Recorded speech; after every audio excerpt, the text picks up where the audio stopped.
Hey everybody, it's episode 211 of PodQuest. 211. It's Wednesday, September 12th, 2018. I am Chris. With me is Walnut. Yeah, I'm here. And it's another day. It's another Wednesday. Yeah, just a day. There's news. There's things have happened. There's stuff to discuss. Is there, though? There is. There's There's not a lot of stuff to discuss, but there's stuff. There's some stuff. I'm going to start out with something that you'll care about. Okay. There's some Pokemon Go things. Yes, I know exactly about all of the Pokemon Go things before I even say them, because I was going to bring them up anyway, whether you said them or not. So I guess the big deal is Mewtwo is going to be available on regular rates. Temporarily. Yeah. So for a month, temporarily. Yes, which is decent. So pretty much it's the end of the summer, they've been doing this whole research thing with both Mew and Celebi now. And it's the research tasks that we've done, and pretty much the entire world has done so good at achieving their tests that they've decided, hey, we're going to give you guys treats for the end of September through October. So, first and foremost, like he said, Mewtwo will be available as a generic, non-EX raid, starting Thursday, Eastern Time, 4 o'clock. Thursday, U.S. Eastern Time, 4 o'clock. It's September 20th. Is it September 20th? Yeah. Oh, everything else starts this Thursday. Yeah, so that starts next week. Well, so Zapdos, Moltres, and Articuno are going to be available yet again in raid battles. Yes. From today until the 20th. And then on the 20th, Mewtwo is available from that day until the 23rd of October. Yes. And then in the 7-kilometer eggs that you get from friend gifts, the region specifics could hatch in them. Yeah, so Farfetch'd, Kangaskhan, Mr. Mime, and Tauros. Yes, only those region specifics, none of Gen 2. They're doing a whole big thing for Gen 1 to pretty much help people finish up their Gen 1 Pokedexes if they haven't. I need Moltres, Zapdos, and Kangaskhan and Mr. Mime. That's all I need for Gen 1. So those guys are available until September 30th. Yes. However, they're only available in egg. And if you have an egg, they're only available in 7-kilometer eggs. If you have a 7-kilometer egg that you get before September 30th, it could still be that. So try to hatch as many 7-kilometer eggs as you can from now till the 30th. Try not to get any additional eggs. Like, I have all my eggs hatched. I have no additional eggs. I only have 3 10Ks that I'm saving and holding on to. So I have 6 egg slots open. And once I get any 7-kilometer eggs, I'm going to start using my super incubators to start hatching them. And I'm ready. I need these because a buddy of mine, he's like, I spoofed the system and I cheated, so I'll give you Kangaskhan for the 2 shinies that I want. And I'm like, nah, I'll give you 1 shiny for one and 1 shiny for the other. He's like, it's more rare for you to get these things. I'm like, yeah, sure, we'll see. And now they're doing this event. Like, this was a few days before they announced the event. And he's like, you better hope you get those, because if you don't, the price is going to go up. I'm like, I'm more likely to get them than not. Trust me. Yeah, especially because, if I remember correctly, one of the things that came out a while ago was, if you get an egg now, that's a 7-kilometer egg. Yeah. Before the 30th, it will still have the same chance of having that Pokemon, even if you hatch it after the 30th. Yes. And even though, because, I mean, you'll be posting this Thursday around like 12 or 1-ish, right? Probably. It's 4 o'clock Eastern Time. 4 o'clock in the afternoon Eastern Time is when all those changes come into play. So if you're listening to this as it immediately comes out, you gotta wait till 4 o'clock in the afternoon. So anything that you get after 4 in the afternoon is the new set of stuff. So yeah, I'm excited for that, because I need those 2 birds to finish up my Johto, or Kanto. Yeah, I was going to say, they're not Johto. Decks. Is that real? Like, those 2 in the region specifics, and you're done? Those 2 in the region specifics, and I'm done Kanto, and I'm Did you far get Mew? into Johto. I got Mew. I didn't realize that. That was going to be one of the things I did. So spoiled that. Sorry. I'll talk about that later. So last week we mentioned that there was going to be a Nintendo Direct on Thursday. Yeah. It did not happen because of the earthquake. Yes. In Japan. Yeah. It reasonably got postponed. Like, there were bigger things going on than uploading a YouTube video. Yeah. So now they will be doing it tomorrow, which is today, when you're depending on when you're listening to it. It's going to be on Thursday, the 13th. It'll I think it's still scheduled for the same time, so it'll be 6-ish p.m. Eastern time. Yeah.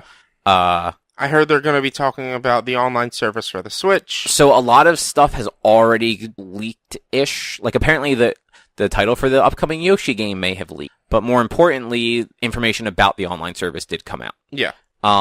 It's been confirmed when. So September 19th is the date that it launches. They are also going to be offering a 7-day trial that you can sign up for on the 19th. Yes. And then we already knew the prices. Like, it's $12.99 for a year. $12.99 for a year, $34.99 for a family of 8. Up to 7. I thought it was up to 8. Oh, I'm sorry. Yeah, it's up to 7 others. Yeah, so up to 8. But the problem is it's also come to light that there are going to be limitations to cloud saves. There are quite a few games that won't support them. Really? Like Dark Souls when that comes out. The Dark Souls remaster, no cloud save. Why not? So let me just to name the other titles that it's pretty much confirmed. You have Pokemon Let's Go Pikachu and Eevee, won't support cloud saves. Dark Souls Remastered, Dead Cells, FIFA 19, NBA 2K19, and Splatoon 2 are like some of them. Apparently, according to Nintendo, it's because having cloud saves can make cheating easier. Which, the only way that it can be easier is if your system is that fucking incompetent that you didn't, plan for this, originally. Obviously you didn't because your system didn't even launch with an online service. But Xbox and PlayStation, a bunch of these games, Dark Souls has cloud saves on PlayStation, Dead Cells can cloud save, FIFA and NBA can both cloud save. But what are they saying by makes cheating easier? So you could trade an item to another player and then restore your cloud save and get that item back. Oh. Or they had a couple other examples of stuff like that, of basically just duping the system. And it's then your system's wrong. You built it incorrectly. But start over. Can't you just do that in anything else that has cloud saves? No, most games work off of a server. If you're playing Dark Souls and you lose an item, you can't just restore your cloud save to get that item back. If you lost it because of a PvP sort of thing, trading it to another player. But it's also a thing these two other platforms have had cloud saves since last gen. All of these sports games and multiplayer games had cloud saves. What's the big deal? Yeah. Because especially for a game like Dark Souls or Pokemon. Nobody's going to want to buy Dark Souls, put 100 hours into it, have their Switch break, and then lose those 100 hours completely. Yeah. Especially when it would be different if they had any other option for backing up your saves. If you could back it up to the SD card in it. If you could back it up to your computer or something. But because even Nintendo can't back it up. If you have a warranty defect on your Switch and send it into Nintendo, your saves are gone. Because they're just going to send you a new Switch. Yeah. That's just weird. I don't get it. I would love to think that it's a thing that they just didn't think or plan for ahead of time, and because these games are either already out or deep into development, that's why they're like that. And going forward, the next sports game or whatever, they'll work out a way to do this cloud saves correctly, like every other platform does. But it's Nintendo, and they don't think people use the internet, so I have no faith in that. It could also be something that they're maybe working to patch into or patch out and fix. It's Nintendo. They put no stock in their online marketplace at all, so I don't expect that. Because you figure the Switch has basically no storage on it, onboard storage, comparative to the size of a game nowadays. Yeah, 32 gigs is nothing. Yeah. Not when every other platform is now coming with at least a terabyte. Yeah. It launched with no real online service. It has no chat functionality native to it. You can't even look people up with, usernames. You have to look them up with 12-digit Nintendo codes. No, you can look up with you. Not easily. You can't just be my username on Nintendo is Richie, and me find you.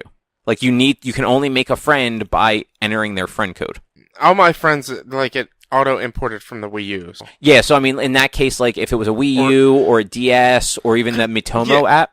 Because I was friends with everyone with Miitomo that was connected to my Nintendo account. So if you're friends with people on your Nintendo account things, which most of your friends that you have a Switch, like, you should already be, I guess. So the Switch is portable the way that, like, only the DS was before, but it has so many games that work well that, like, you can play online against people.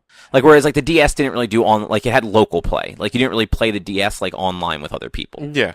Like, there were games that did it, but no one ever did it. Yeah. Well, I mean, I did it. But you know what I mean. Like, it wasn't that widespread. But, like, now it's like, okay, well, I want to play Fortnite with people. I met a bunch of people that play Fortnite. I want to just add them to my friends list. Like, maybe we ended up in a squad together, like, in the game. We got along well. We jumped on Discord because the built-in chat functionality doesn't exist. Yeah. And the only way to add them on there is for them to us to all send each other our stupid friend codes. I can't just, like, click on their name and do, like, add player. Yeah. Like, I mean, I haven't played online on my Switch, so I really don't know how any of that works. Mean, I don't care about online play myself. I know a lot of people do, but, like, this cloud save thing is so infuriating. Right now, I'm gonna see how it works for the ride, and, like, I'm just in it for the ride right now, because there's nothing we can do about it. Like, yeah, it's just... We can bitch and moan about it, but there's nothing we can do. If they think this is the best move for these commodities that are coming out, then that's the best move. Like you said, it's probably because they weren't fully expecting to have the cloud save functionality set up this soon. So I don't think they expected to have it at all. I think it was one of those things when people were losing their fucking minds because they had 130-hour Zelda saves that were just gone because of, like, manufacturer defects, that Nintendo had to do something or their stock prices were going to plummet. Yeah. Like, that's what it came down to, because as soon as if that had gotten out if it had happened too often, like, if too many people were losing saves like that, and it had become, like, a big enough deal, like, they wouldn't be selling Switches anymore. Like, people would have just stopped buying them, because it's not worth $300 to dump in that amount of time and then just lose it all because the platform holder doesn't know how the internet works. Yeah. But, I mean, like, I think I mentioned it before, like, back when all of the consoles were moving to the internet, like, when like, Xbox was, like, first starting with Xbox Live and the PlayStation had the network adapter and all, like, Nintendo at the time basically said, oh, yeah, no one wants to do that. Nobody wants to play things online. Like, nobody uses the internet, is basically what they were saying. And they just kind of, like, kept that until... I mean, they never really got rid of it. I mean, they've gotten online games. They're getting into online. It's just they don't have the third-party support for online as much as the other systems did to require the online... But that's the thing. Like, if they would have incorporated a better online, like, infrastructure, they would have had that support. But because they never put any resource into that online or any thought into it... Because, like, honestly, like, I get it. You want to be different. Their Pro Controller's a fucking Xbox controller. Just do what Xbox did. Like, make the same online services as Xbox. It has been the most reliable one since 2004. Yeah. Like, I don't know for sure, but I don't think the Xbox network has ever been, like, badly hacked. Not the way that, like, PSN was in 2011 anyway, where it was down for 2 weeks or whatever. Yeah. Like, just copy Microsoft. Like, they know how the internet works. Like, just make your internet service Xbox Live, make it Nintendo Live, like, sell it for $60, offer shitty free games once a month. People will literally throw their money at you. I mean, I like this $12.95. Oh, no, don't get me wrong. I like it. I like that it's only $20. I just wish that I had any faith that it was actually going to work. Like, I don't even honestly have faith that the cloud saves are going to work. I feel like we're going to get it, and then there's going to be some weird caveat to it. Like, it doesn't actually save your data to the cloud, or, like, you can only restore the data to the console that it was saved from or something like that. So if your console breaks and you buy a new one, you're still SOL. That's not something that Nintendo wouldn't do. Like, that sounds too much Xbox One-y to me, where they were like, oh, you can only install your games on one. That sounds too much like an Xbox thing. And not... But the thing is, like, Xbox, like, I didn't like Xbox doing that either. But their reasoning was at least, like, you don't need the discs anymore. Like, put the game in once, it installs, it is just there. You don't have to get up and swap your disc, which makes sense. Like, at that point, yeah, if the game is fully installed on the console, then you shouldn't be able to install it other places, because then it's just like, okay, well, I'm going to buy Halo, you're going to buy Gears, we'll both install it, then we'll trade, and we'll just get both the games for the cost of one. Remember CD keys? Yeah. Those things were the best. Yeah, when you had a computer to type them in on, would you really want to put in like a 48-character CD key on every Xbox One game with your fucking controller? We've got QR codes now. I mean, we've got ways to do it now. I mean, so that would only work if the Kinect was still a thing and you could hold like a QR code up to the camera? Look, I'm sure they could figure it out where it's like there's an app on your phone that you connect to your Xbox account, which you connect to your Xbox, you scan the QR code, and boom, it's good. And so this way, that QR code is connected to that disc or that installation. I don't know. I was just making a comment about how ridiculous honestly, like, that's CD not keys the were. most ridiculous idea. Like, this way, like, if they want to do it where it's like you can only have it installed once, or like you need, like, this way, yeah, if I were to trade my Gears to you and you were to trade your Halo to me, but we don't need the discs anymore, I'd be the only one able to play it online because my CD key is your CD key, so it would be connected to that. I was just making a silly comment about CD keys, though, and how ridiculous those were, but also at the same time. They weren't that bad. No, they weren't. Like, in retrospect, like, yeah, it was kind of silly that you had to type that thing in and all, but at the same time, like... that was really only for multiplayer. No, there were plenty of single-player games that required it. But you could play it single-player. You just couldn't play it multiplayer. No, some games would not install if you did not put a proper CD key in. Well, no, you needed the CD key to put it in and to install. But you could play it single-player with... Say I borrowed your CD key for Diablo 2. Oh, I could play Diablo 2 single player, but me and you both couldn't be on Diablo 2 at the same time multiplayer. We couldn't both authentic. I see what you mean now. Yeah. Yeah, because if you just pulled the internet and then typed in that CD key, then the system had no way of knowing if it was used or not, so it would just go with it. Yeah. Anyway, moving on to better news. Spider-Man. Marvel's Spider-Man on PS4, the Insomniac title that's been out for almost a week. And I'm sure you've beaten it 3 times already. I am 84% of the way through to 100%. Okay. I need like 6 more trophies. Yeah. And I have a little bit of story left. I'm not sure how much more, but I haven't finished the story yet. Yeah.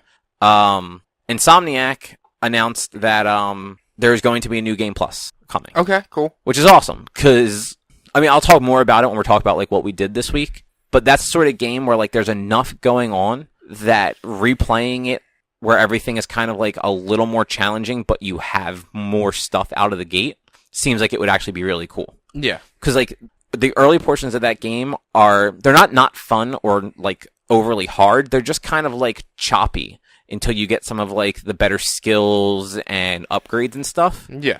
Because like before that, combat's really just like hit square a bunch and then dodge when the thing goes off. Yeah. It's not until like you start getting like cool web tricks and different moves and stuff that like the combat actually becomes cool and fun to do. Yeah, that's pretty sweet that they're gonna add that. Did you hear about the most depressing story ever with that game? Yeah, but it's not actually that depressing when you hear both sides of the story. Well, I mean, I know the one side where the guy he asked him to. So a guy asked Insomniac if he could get like a special message for his girlfriend that he wanted to propose to. They said yes, and so on a marquee in a movie theater, it's whatever the girl's name is, will you marry me? He then, like, people find it, they ask Insomniac about it, Insomniac's like, oh, let's get in touch with the guy, and they ask the guy what she said. The guy turns around and is like, well, I appreciate what you guys did for me, I did find it or whatever, I didn't know that you were doing it, but she broke up with me 3 weeks ago for my brother. And that's not true. No, it's not true. It's partially true. Okay. Or at least it's as true as two sides of a story like this can be. Okay. I forget what outlet it was. It was like it wasn't a game related outlet. Found the girl. Oh yeah. And asked her. Apparently he was kind of shitty. Okay. She doesn't even like video games. Yeah. Like she actually said that in there. She's like, it was kind of thoughtful, but I don't play games. Like I only watch them because he enjoyed it. Like, I don't like them at all. Okay. But apparently, prior to him even asking Insomniac, she apparently gave him 1 month to get his shit together, or they were done. Okay. And she confirmed she is not dating his brother. She has just become better friends with the brother since they broke up, because he apparently asked the brother to see if she was doing all right. Okay. So. Huh. Okay, then it's yeah, not really that depressing anymore. The good news is somebody else with the same name, or somebody who had a girlfriend with the same name used that to propose to his girlfriend. Oh, that's adorable. Yeah. Like after he saw that story, he's like, Well, why not? Yeah. Because I believe the guy even said like anybody can use it now, and I think Insomniac has even turned around and said that they're going to patch that out. They offered to just remove it, and he suggested like adding like something else in tribute to like his grandmother who bought him his first Spider-Man comic or something. Okay. I don't know that part, but yeah, like I feel like there is some middle ground for the two stories where it's really not as sad as it sounds. Yeah. Like I feel like this guy just made the wrong attempt in a relationship that he shouldn't have been proposing for anyway. Or what he thought by get your shit together was she wants to get married. Maybe we should get married and not let me get my life together type of thing. Yeah. But yeah, New Game Plus is going to be cool. Like, I look forward to that because there's that, and then there's a story DLC that's still to come. I look forward to seeing a plethora of more photos from Sean Appleton as he's playing New Game Plus. Yeah, I've wanted to say something to him because of like 90% of the shit he keeps posting are spoilers for people that haven't played it that far yet. I'll 100% say, like, I knew Miles is in it. I didn't know you get to play as him until I saw that photo. Exactly. A lot of people didn't know that. Which, spoilers, sorry. Sorry, but it's something I'm grumpy about. So so like I'm glad like your brother doesn't go on Facebook anymore because literally like he posts 2 videos, I think, two PSN videos that just straight up spoil huge parts of the game. Yeah. Spoils a huge villain reveal. Like the major villain reveal of the fucking game. Totally spoiled it in this 30-second video clip. And then spoils one of the cooler sort of like, or the funnier like Easter egg joke things. Yeah. Plus like all 90% of those pictures are spoilers. If not spoilers for like gameplay related stuff, like story stuff, for the suits, because you don't just go into the game with all the suits unlocked. Yeah, you have to unlock them. You have to, I guess, get them or find them or whatever. And so, like, I pre-ordered the digital deluxe version, so I got a bunch of suits like out of the gate. Like, I think I got 3. Maybe 2 or 3, like right away. And then there's at least 2 suits that you unlock, like through game, like story-ish related, side stuff. So like one of the collector things is backpacks. Yeah. You collect all these backpacks, you get a suit. You know you're getting that suit because it's literally in the bottom corner and it says collect all the backpacks to see what this suit is. Yeah. And then you get another one for completing another set of like side mission things. Yeah. But all the rest of them are level unlock. So it's like every couple of levels you unlock another suit up until I think level 50 is the last suit you unlock. But like, there's no way to know what they are until they unlock. Like, you just don't know.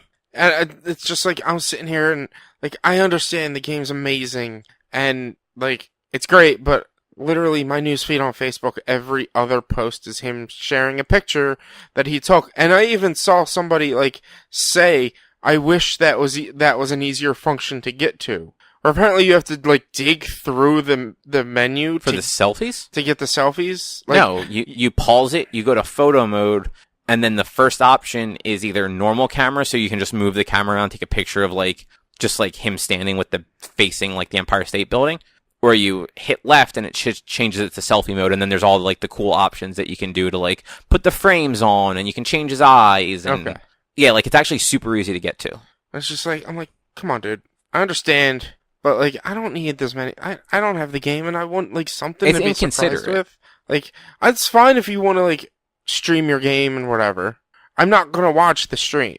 And if you put up a video, I'm not going to watch the video. But I can't not see the image. Yeah, I have been considerably further than him the whole time, so nothing that he has put up has spoiled anything for me. But had he spoiled anything for me, he would have gotten a very nasty message. Yeah, it's like I like Sean. Like I've literally, I know he doesn't listen, but like I've got nothing against Sean. Yeah. But like I would have been fucking pissed if that is how that villain reveal just got exposed for me because I'm enjoying the story. Yeah, like if I watched that, which I never would watch somebody playing a game. Well, no, I can't say I would never watch somebody playing a game. I would never watch somebody playing a game on Facebook or posting a video of somebody playing a game with high story content on Facebook. So the problem is, it's not that I watched it. It's like I was literally scrolling through. I stopped scrolling, and all the videos just autoplay. Yeah. So like literally, I wasn't even looking at it. I stopped scrolling to look away to do something else and turn back, and it was just the villain reveal. It's like, oh, cool. That's a douchey thing to fucking post on Facebook. Yeah. 4 days after the game launches. Yeah, it was driving me nuts. It still is. And like I said, Sean's a nice guy, but he's driving me nuts. Anyway, this one's a little weird.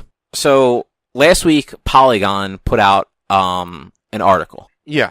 They are removing scores from their reviews. Well, they're not retroactively doing it, as far as I know. Yeah.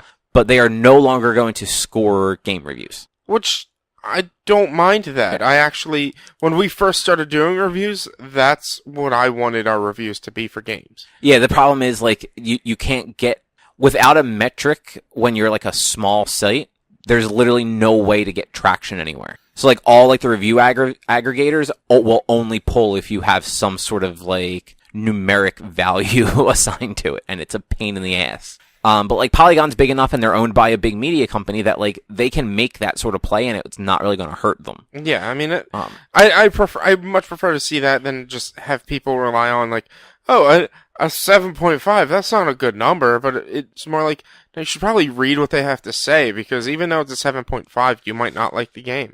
Well, you also have Giant Bomb does stars, only full stars. It's either a 1-star or a 5-star. There's no half stars or quarter stars or any of that stuff. Yeah.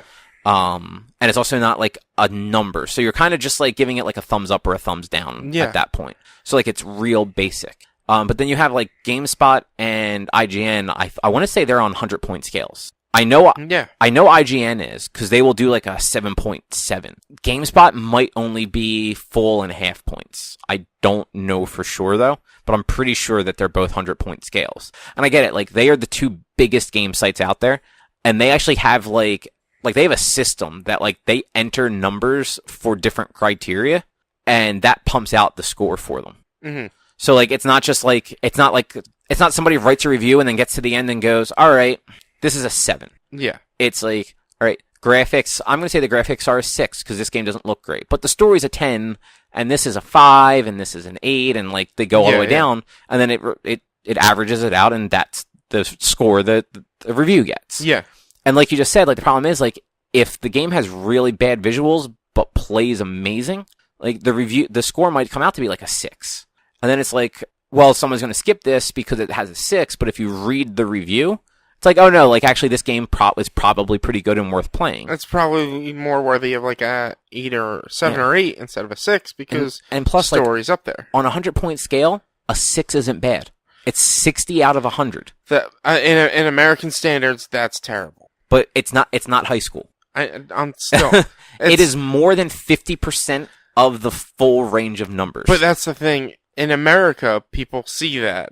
They're oh, that would get an F. No, I do understand that. I'm just saying, people don't look at the scores correctly, so they assume that, review scores are never actually taken the way that they're supposed to be, even when, the reviewer and the outlet has the best intentions. Yeah.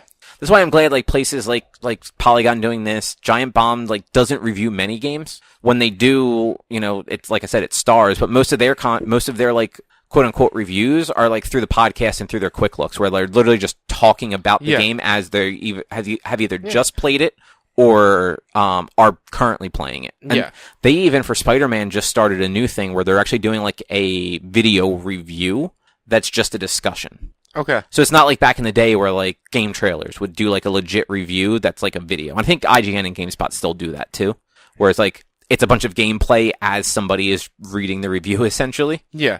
This was two of the guys in their podcast studio talking about the game and what they liked, what they didn't like, what could have been done better. Basically doing an ad hoc review of the game. Yeah. But in the form of a discussion. Yeah, and that all makes, it's a lot better way to do a review than just to have numbers. Like I was saying, when we first started doing the website and I wanted to do reviews, my idea was buy it, try it, or walk by it. Buy it because it's worth buying. Try it because, to me, I think it's decent enough to play and maybe have, but others might not, and then ignore it. Just walk by it and don't do anything with it. Yeah, I mean, that's kind of what Polygon's going to do. And I think Kotaku does something similar, though I don't really ever read reviews on Kotaku. I don't know if I read reviews in general. But, I mean, I don't read a lot anymore either. I go to GameSpot for them, but mostly because I think they have a lot of people that are good at writing reviews. Yeah. I actually almost read them more just to see, the person's thoughts than to actually help me form an opinion about a game. Yeah.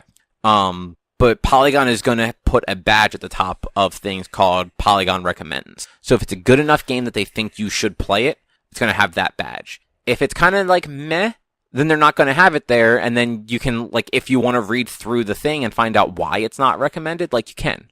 But they're not just going to do straight reviews anymore. Like, it might be like an essay. They might do articles on the game from, like, different stages. Like, maybe they'll only play, like, 2 hours of the game and give, like, their first impressions of it. Yeah. Rather than putting 60 hours into a game before release to crank out a review with a score. Yeah. The Tuesday that it comes out or whatever. Like, it actually seems like a smart direction to take for where games media is going in particular. I'm more likely to go there to, like, if they were to do, like, first 2 or 3 hours, does it pull you in? Does it captivate you? That's what I want to hear. I don't care about the graphics. I want to know if the music's good. I want to know if it pulls you in and if it captivates. That's what I want. So if you can play the first 2 hours and tell me that it's worth the play or worth the try, then I'll do it. I don't want to see somebody be like, yeah, I played 60 hours, I beat the game, and here's what the ending is amazing, and this and that. And I'm like, no, I don't care about any of that. I just want to know, is it a good game? I don't want you to tell me the ending's amazing. I just want you to tell me, yes, it's good, yes, it's worth playing, or yeah, it pulled me in, and we'll have to see when I get further. Yeah, like, my only problem is I don't really like Polygon. Like, I don't normally agree with any of the opinions of the people writing stuff there. Yeah. And a lot of their articles come off as very, like, clickbaity and trappy. Yeah. Kind of the way, like, comicbook.com and CBR have gotten in recent years. They're the worst. So, like, they are the worst. Like, Polygon seems to have some cool people working for them, but I just don't like reading their stuff anymore. Like, when they first launched in, like, 2011, 2012, I did. Yeah. But now it's like, nah, like, if something pops up and, like, they're the place that has it, like, I'll copy it down for this stuff. But, like, I won't just go to their site and scroll through it just to, like, see what's going on and read their opinions on stuff that I'm not going to agree with. Yeah. But yeah, so, moving right along, in comic book related stuff that you're super into. I'm totally into this. I'm listening. Marvel is bringing back Superior Spider-Man. Okay. So, in December, there's going to be a new Superior Spider-Man book. That's where Doc Ock took over Pete's mind or something? Yep. Well, it took over his body. His body. They're doing that again? So, because comics, it could be a bunch of things. Could be time travel. Could be alternate dimensions. But actually what's probably happening is, right now, so Doc Ock's body died. That's why he swapped with Pete back before Superior Spider-Man started.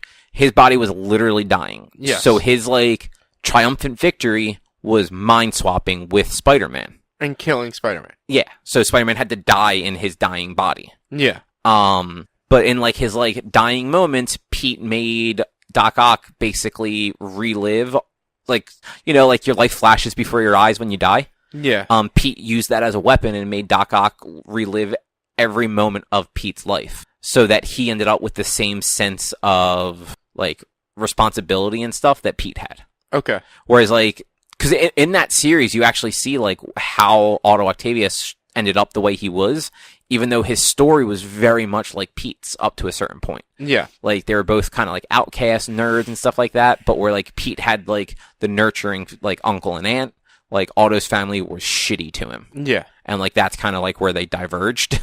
Yeah. But yeah, I mean, that book was really, really good. And after that whole thing happened, like, Ock actually, like, he admitted that Pete was the better Spider-Man and let him take his body back over and kind of, like, wiped himself out because New York was about to just be destroyed. Yeah.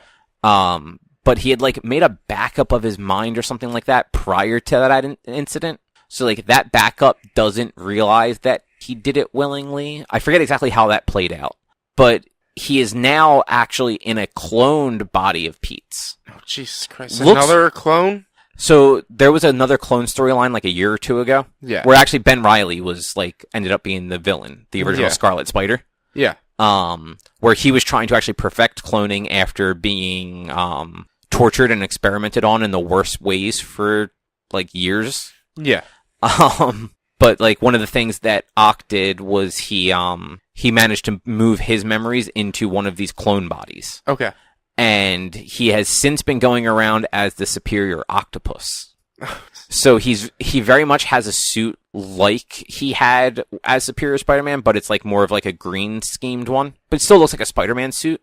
but he's got like the arms, like not his arms, but more like the spider arms that he had as Superior Spider-Man. Okay.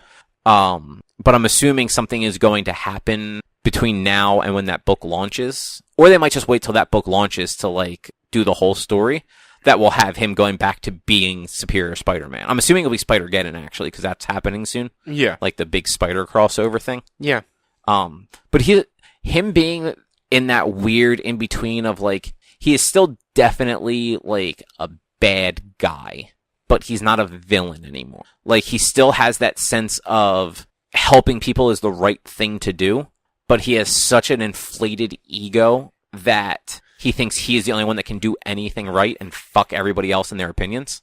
But like at the last issue or two of Dan Slott's run, he saved Aunt May. Yeah. And like when Pete like showed up and like Ock had already saved her, he's like, the fuck are you doing? He's like, I still have your memories, you moron. Like I remember all the things this woman did for us. Yeah. He might be a bad guy, but he's not a bad guy. Exactly. Bring out some Wreck-It Ralph on you. But yeah, so that should actually, like, that is a spider book that is actually probably going to be worth reading. Okay. Which those are, they're hit or miss. Yeah. Keeping on, like, the comic book path, but moving into the movie realm, Superman No More. And now even they've come out and said, but this is also CBR saying it, and we've kind of known this for a while, Batman No More as well. So the only one that's actually confirmed-ish right now is Superman. Yeah. Like, Henry Cavill, as of right now, is not Superman in the DC movie universe. Well, he still has a contract. It's just, he's not going to do the cameos, and therefore, they're putting a back burner to Superman entirely and bringing out Superwoman, or Supergirl, whatever it is. At least that's the way I interpreted the article that I was reading. So, WB, I'll do this. Sorry. I tried to open the article and it brought up you have an ad blocker on, please disable it to view the site. Yeah. They released like a statement, that said, while no decisions have been made regarding any upcoming Superman films, we've always had great respect and a great relationship with Henry Cavill, and that remains unchanged. So like, that's all Warner Brothers had said. But, I think it was Henry Cavill's agent or something like that came out, and basically she said that it's not that he will never play that role again. I forget exactly how she worded it, but it was worded in such a way where it's like, yeah, he could still go back and do that again, but probably not going to happen anytime soon. Yeah. So, like, it's just one of those things where, like, DC just doesn't know, and Warner Brothers has no idea what they want to do. Yeah. But the Batman stuff has literally, like, that's the problem with CBR and comicbook.com. They post shit like that, where it's like, on the heels of the Henry Cavill exit, looks like Ben Affleck is too, but all the information is from 2 years ago. Yeah, yeah. When all of this originally happened, because right when it was announced that he was no longer writing and directing the solo Batman film. Yeah. It's like, nothing about that is new. It's 2 years old. Stop sucking at your job. I hate those sites so much. They're terrible. I used to go to CBR all the time, and now it's nothing but shitty lists and bullshit articles like that that's presented as something new, but it's really 2-year-old information. Yeah. Like, I just don't go to them anymore. Yeah. But yeah, so, Cavill has, they weren't able to get him as cameos for the Shazam movie. Yeah. Reportedly, he was signed for Witcher before they even asked, or no, he signed for Witcher after they asked him, I think it was. I believe that's how it worked, is he was already done, like, he already couldn't do the cameos, so because he was no longer basically expected to do anything for the DC movies for the coming foreseeable future, he signed on to do the Netflix Witcher show. Yeah, but it was like, because everyone's saying, I had one friend say, it's because he's rumored to be the next James Bond. I'm like, no, he's not. He's just said that he wouldn't mind being James Bond. There was no rumors of who's going to be the next James Bond, because I believe the next James Bond movie is still Daniel Craig, if there even is one in the making right now. There is, but I know they just lost the director. And I vaguely thought that the only reason Daniel Craig came back was because he liked working with the director. So now it makes me wonder, like, is that movie really even going to happen? Who knows? Because I believe the director for this one was the one who directed the last couple. Mm-hmm. I'm not positive, though. I don't follow the Bond movies that closely. Yeah, I don't really remember too entirely, but it's silly. Like, what was the quote that I quoted to you on Messenger? Somebody was like, just like in James Bond, after a few runs, you need to recast Superman. I was like, that's the dumbest thing in the world. Yeah, and really, like, it's technically happened. Cavill is the fourth, like, actually, I think he's only the third movie Superman. Because you had, George Reeves, I believe he was a TV Superman in the 50s. Yeah. And then you had Christopher Reeves in the 70s and 80s as in the movies. Yes. There was not a Superman movie again until 2006, and that was Brandon Routh. Yes. We then did not have another Superman movie for another decade, or not quite a decade. It was, 6 years? Yeah. 7 years? Yeah.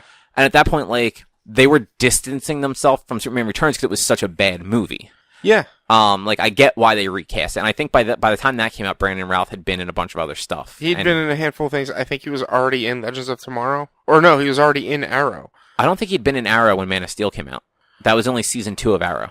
I mean, either way, this was a different universe. Yeah. Like, this was a different Superman. Yeah, they weren't continuing it. Brandon Routh was the same Superman as the original Superman with Christopher Reeves. Yeah, exactly. But this was a whole new Superman. So it makes sense to recast a Superman. Yeah, and, like, you can only, like, they couldn't, I mean, obviously, like, I'm not saying this as a joke, like, they couldn't cast Christopher Reeves in 2006. They couldn't cast anybody in 2006 that were in the original. And well, so what because that's actually what I meant. Like, it's not so much because he was in a wheelchair at the time.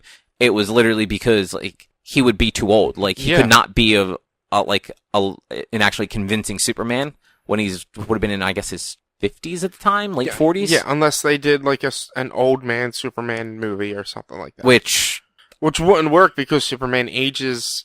Yeah, would have a third as fast as humans, so Lois Lane and Lex Luthor would have to be 100 years old for him to be 50. Yeah, because, like, you figure in Batman Beyond, like, the cartoon, like, Superman just had a little bit of graying temples, and, like, Bruce can barely walk. Yeah. So, House of Cards is coming back soon. Yes. Netflix apparently gives no fucks, and they released a poster showing right before the show even comes out, Kevin Spacey dead. Okay. Like, that's kind of what everyone expected. They figured Frank was going to be dead. That no one knew how. We still don't know how. But the poster is a tombstone with Frank Underwood and, like, the date of birth and death written on it. Okay. So we now know, like, Claire is president now. Like, we've known that since last season. Yeah. That's actually more interesting anyway, because in the last season she was the more interesting character. Yeah. But now we just know, like, he's not going to be in it, and, like, the most we're going to get is an explanation of how he died and maybe a few mentions to him. But it's not going to be this weird thing of, like, oh, yeah, no, Frank's just off screen. Yeah, that's a lot better than, I'd much rather him die, because as much as I used to like him, screw that guy anyway. Yeah. So Doctor Who, it's going to be on Sundays this upcoming season. Oh, really? Yeah. I didn't realize that. Yeah. Okay. I mean, that's not really, like, news, but I just thought that was interesting, because it's been Saturdays for so long, and now it's going to be on Sundays, and it's a little weird. Yeah, that's different in normal Doctor Who-ness. They usually did Saturdays, and I looked forward to my Saturdays. Now I have to look forward to my Sundays, I guess. Which, that's going to be even lamer, because I'm going to have to look forward to more, like, my Monday nights now instead. Yeah, because I would end up watching it the day after. Because I was going to say, you could always just watch it while it aired, but you can't. Yeah, I can't. At least for now, I can't. Get a YouTube TV subscription. I mean, I could just get an Amazon Prime, or go to I don't think the episodes don't show up on Amazon Prime as they air. Yeah, I don't think they do. Go to my parents and just watch it there. That's true. That's true. Be like, Dad, turn off football. Doctor Who's on. I mean, it's at night. Like, Eagles usually don't play night games. What do they play, 2 a year? Like a Monday night and one Sunday night? I mean, they did Thursday night because they were Super Bowl champs. Yeah. And this week is a 1 o'clock game. I don't really know. Usually, they're going to get a lot of primetime games because they were the Super Bowl champs. So they're not going to get a lot of Sunday night games. But usually, I think not each team, but yeah, maybe each team has a Sunday, a Thursday, and a Monday night. Yeah, well, because I know the Eagles generally play on Fox, and Fox doesn't do Sunday night games. Yeah, but they'll get at least one. I think every team normally gets at least one each. No, that's what I mean. But like, I don't see them doing it anymore because I believe Fox has like the rights to that for the local market. Yeah. So they want to keep that, so they're going to keep them at either 1 o'clock or 4 o'clock games. Yeah. But Wait. my dad will still want to watch football. Man, people watching football at 8 o'clock, that's too late. I do sometimes. Depends. Because you're fucking broken. It's depending on if I have anybody in my fantasy league. I guess that's acceptable. Like, it was boring this week because all of my players in my fantasy league, or on my one fantasy team, they all played and were done by 4 o'clock. So then I sat there and watched football from 4 till 8, and I had no interest in it because I had nobody playing. Nice. But, I mean, I won 161 to 101 this week, so I'm not upset. That's not bad. That's really good. I wrecked. Congratulations. Thanks. Now I just need like 16 more. All right. Yeah, or 15 more. I don't really... Yeah, probably like 15. That's all the news, though. At least what I have. I don't know if you had anything else. No, as far as I can think and remember, no, I do not have anything. Well, I guess let's jump into what we've been up to.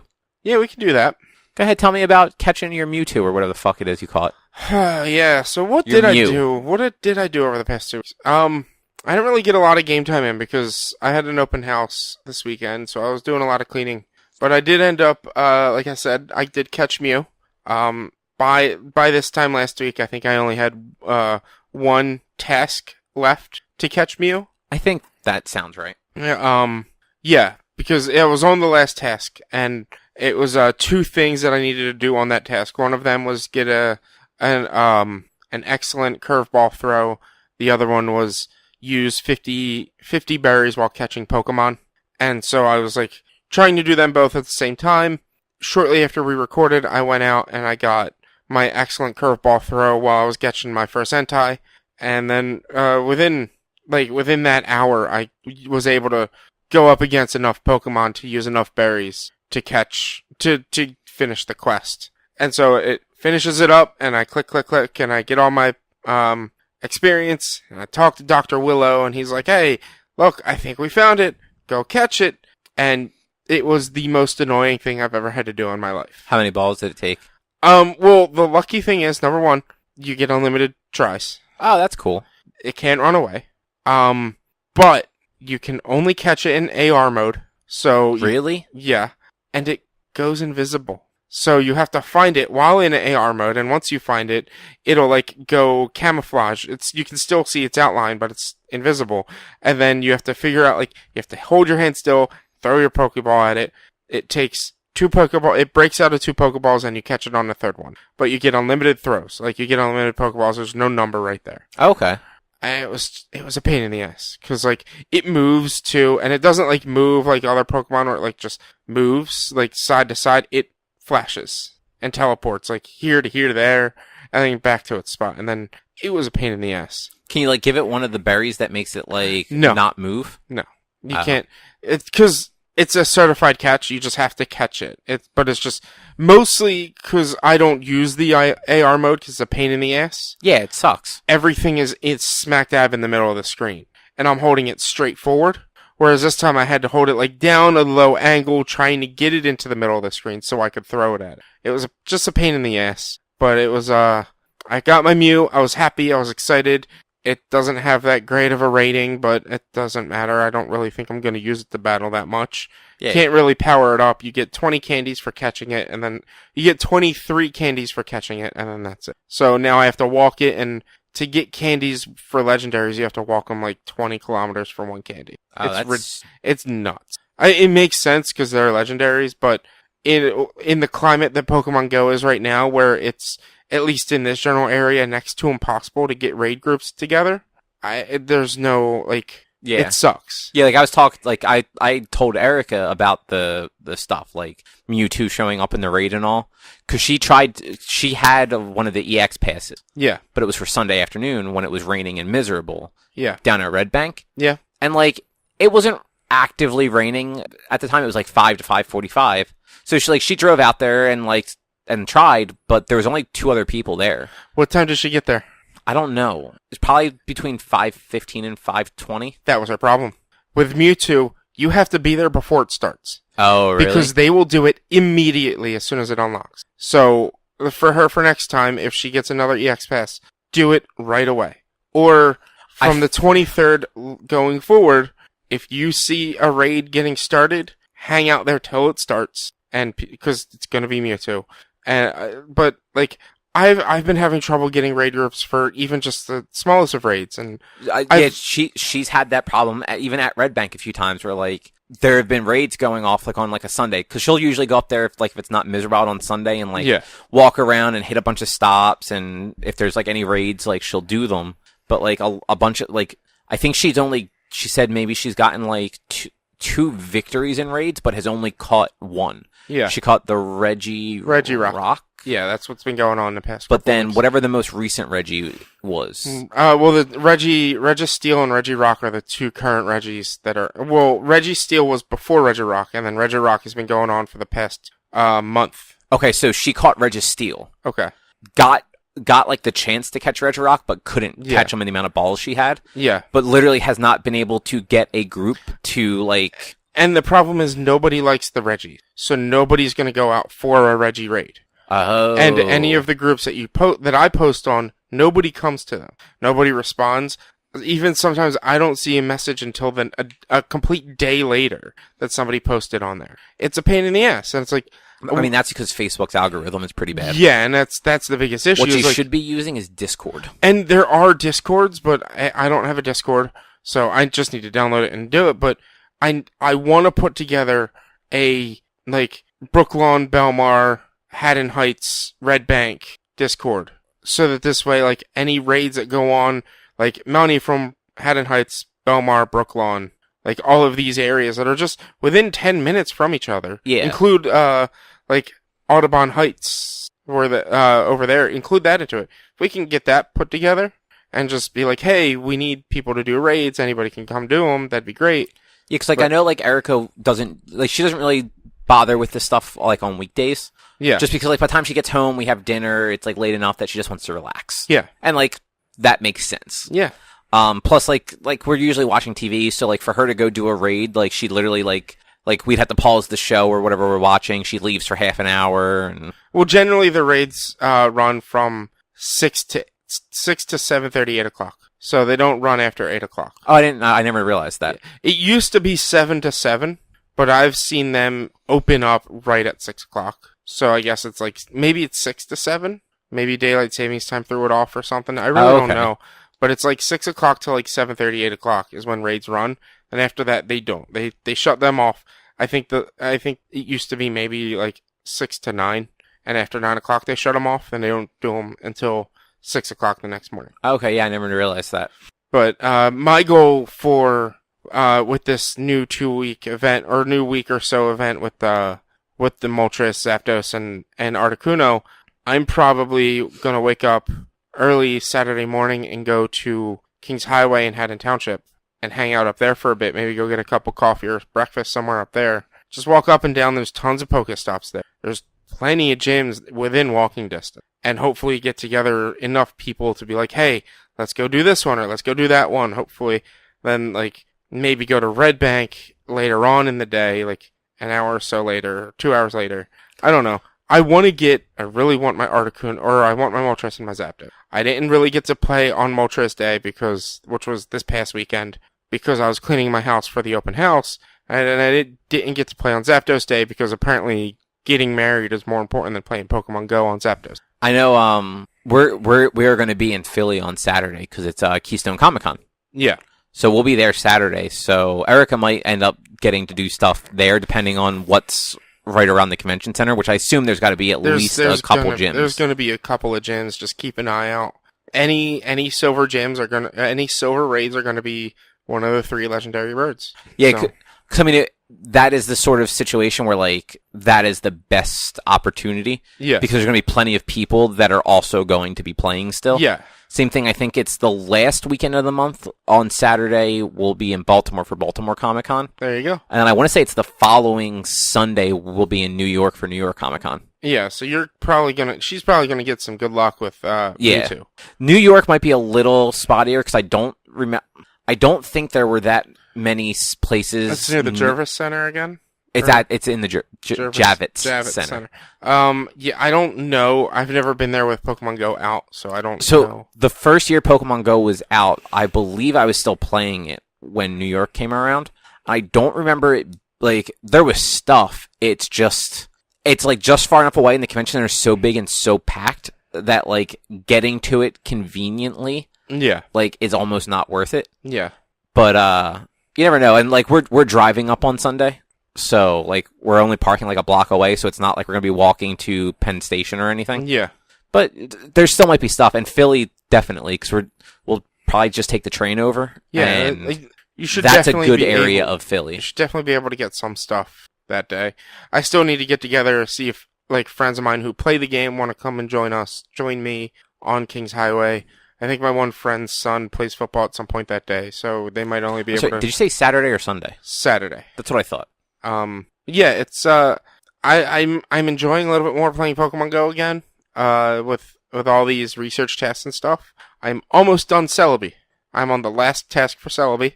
That is going to take me longer than a week to finish, though. Most likely, probably. Because the last task is another get an excellent curveball, which that's not too bad. Like, when I was doing it for Mew, I got 3 on the Pokemon I was trying to catch to get my excellent curveball.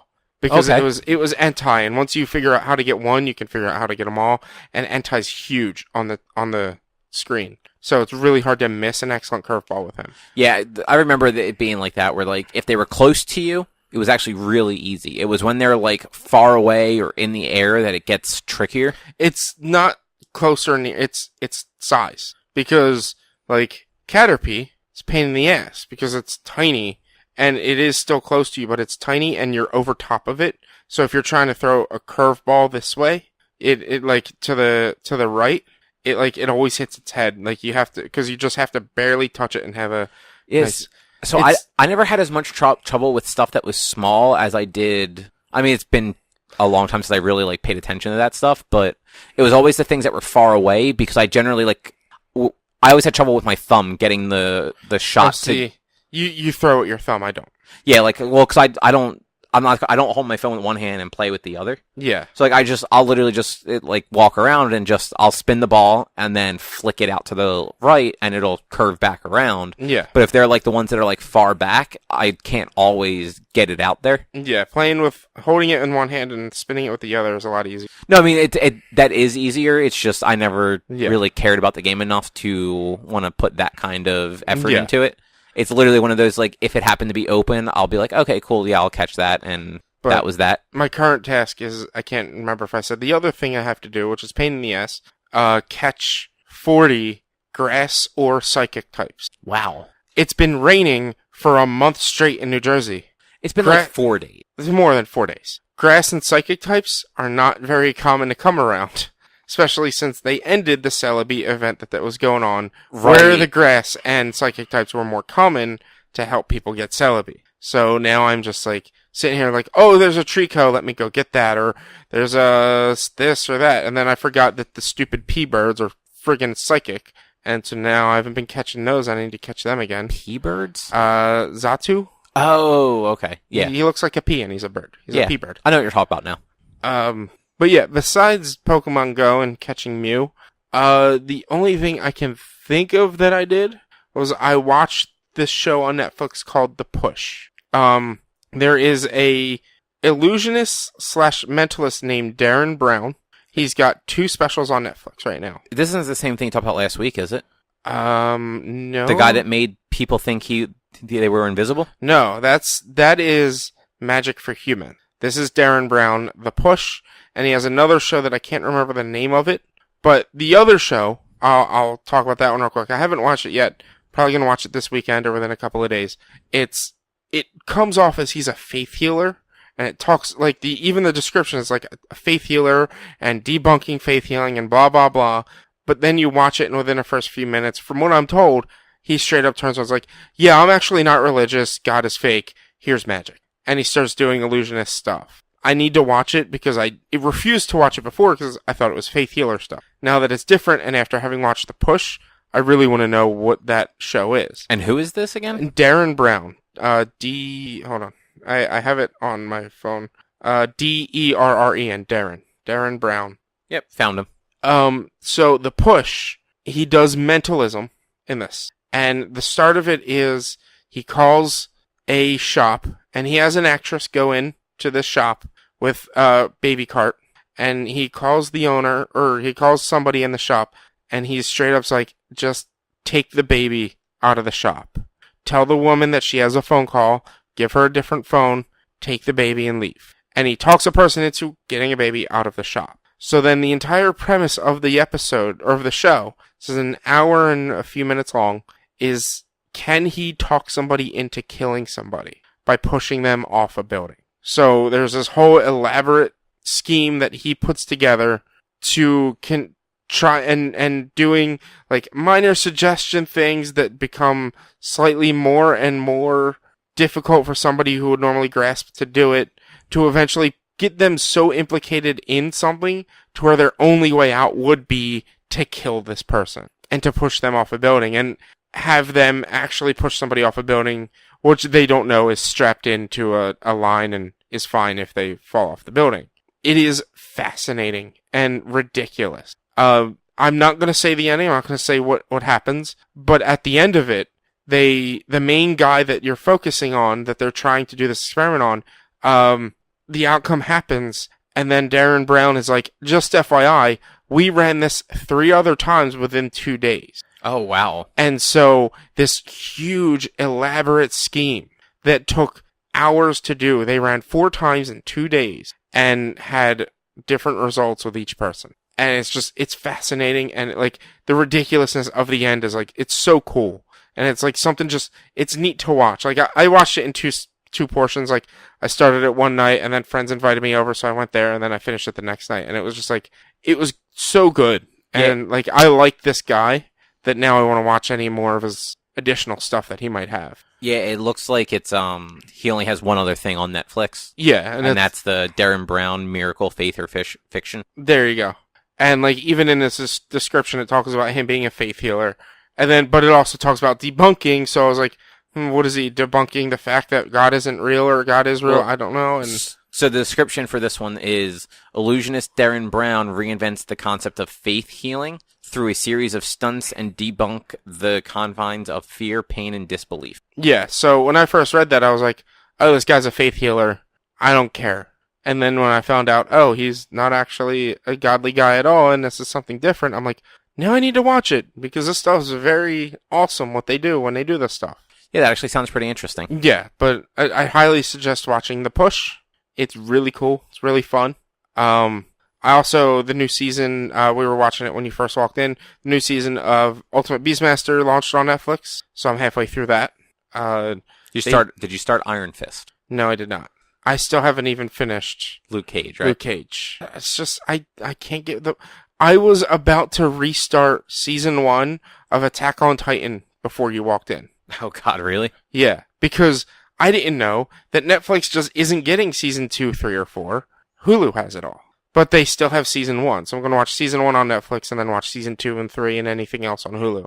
This way I can avoid commercials as much as possible. So just speaking of Netflix, or of Iron Fist, GameSpot's review for it, the headline, Iron Fist Season 2 Netflix Review, it's watchable.